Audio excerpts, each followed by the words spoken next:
faudra sans doute diversifier les activités d'Arabie Saoudite pour lui permettre de moins dépendre du pétrole et donc trouver d'autres sources de revenus. Et les Émirats arabes unis avaient déjà libéralisé les prix du carburant. Le Koweït également a levé les subventions sur le diesel et envisage d'autres réductions pour l'électricité et pour l'essence. Le Bahreïn a suivi l'exemple hier en annonçant une baisse de l'aide à partir du mois de janvier. Dans le reste de l'actualité, c'est un accord inhabituel qui a été appliqué hier en Syrie, passé en septembre dernier entre le régime de Damas et les groupes rebelles. Il prévoyait l'évacuation de plus de 450 civils et combattants de plusieurs villes syriennes. Et opération réussie, la majorité des évacués, des miliciens pro-régime et des civils venaient des villages de Koua et de Kafraya, deux localités assiégées par la rébellion dans la province d'Idleb.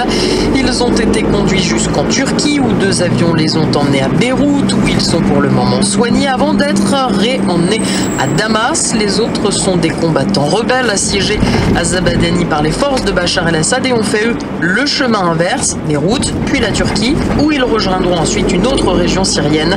Alain Rodier est expert en sécurité internationale. Écoutez. L'échange de combattants et prisonniers entre les forces du régime et les rebelles n'est pas une première. Cela avait déjà eu lieu à Homs, mais c'est tout de même quelque chose d'extrêmement rare.